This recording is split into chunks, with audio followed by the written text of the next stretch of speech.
Free vector है ना। तो ये जो वेक्टर है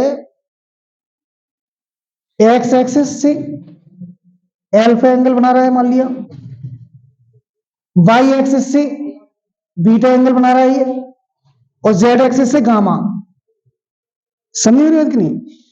हर एक वेक्टर स्पेस में x axis, y axis, z axis से एंगल्स बनाएगा, जिनको हम रिस्पेक्टिवली अल्फा बीटा गामा कह देते हैं। ठीक, तो डायरेक्शन कोसाइन क्या होते हैं ये हम समझें। देखो, suppose this is the vector,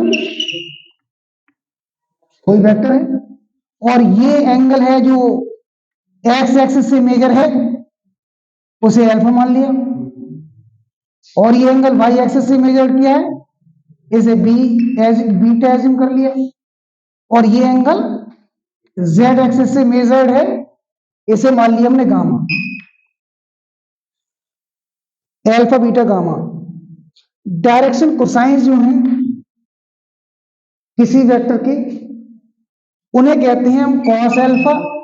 जो भी एंगल है कॉस अल्फा की वैल्यू, इसे एल कह देंगे। पहला डायरेक्शन कोसाइन ये हो गया।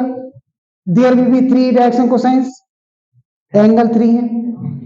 L M, this is cos beta, N cos gamma.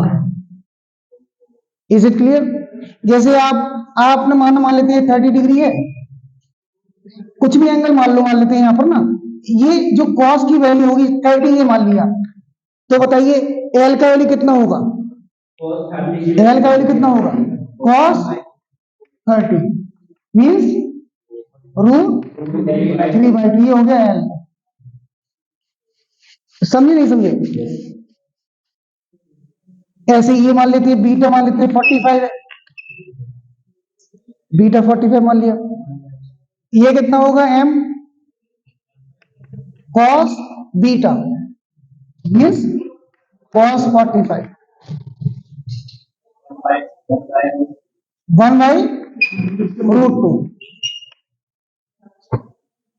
ऐसे ही गामा भी कोई एंगल होगा। ये जो वैल्यूज आई हैं वो होती हैं डायरेक्शन कोसाइंस कहते हैं हम। Is it clear?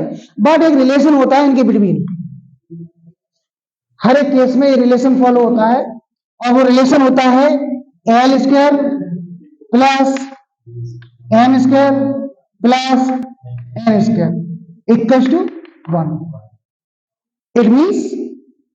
It means cos square alpha plus cos square beta plus cos square gamma equals to, ये रिलेशन हमेशा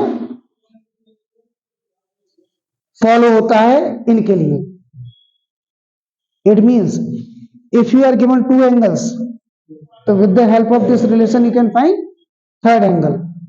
यस और नो?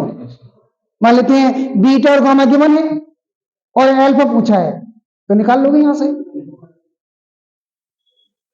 तो पहला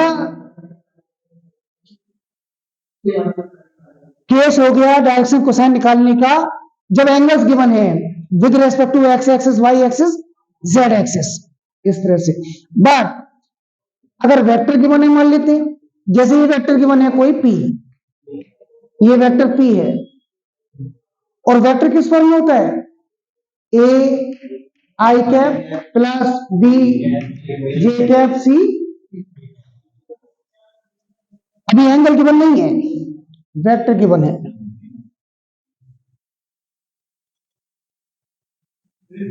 तो इस वेक्टर की डायरेक्शन रेशियोज क्या क्या होंगी?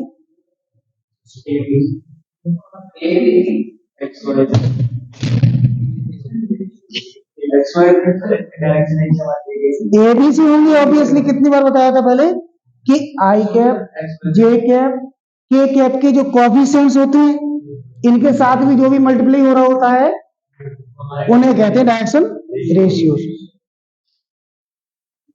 तो with the help of direction ratios you can find direction cosines.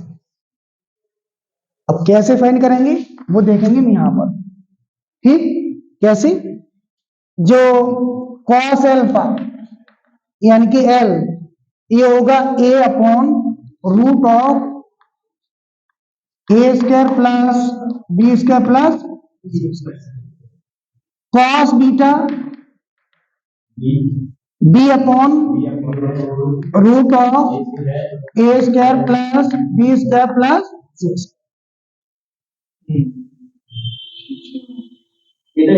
और cos gamma equals to C upon root A square plus B square plus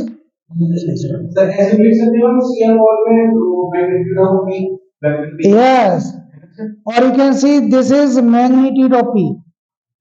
तो बताइए पी का मैग्नीट्यूड क्या होगा वैसे? पी वेक्टर का मैग्नीट्यूड रूट ऑफ, बहुत बढ़िया।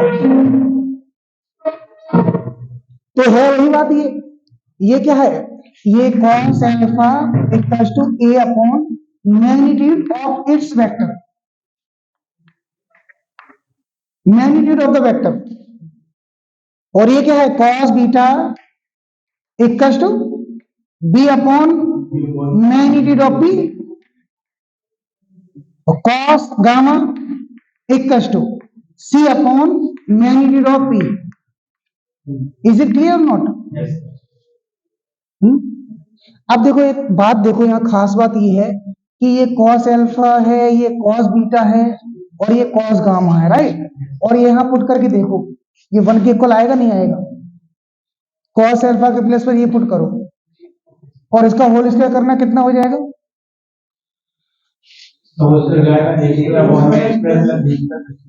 कॉस एल्फा ये है कि नहीं? यहां पुट करो और इसका होल स्क्वायर भी करना पड़ेगा। क्या होगा? ए स्क्वायर अपॉन रूट तो हट जाएगा, क्या बचेगा? A square plus B square plus C. अब cos beta B square upon root of,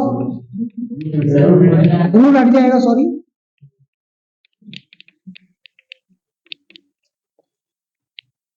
N ये होगा, सॉरी ये वाला सी स्क्वायर अपॉन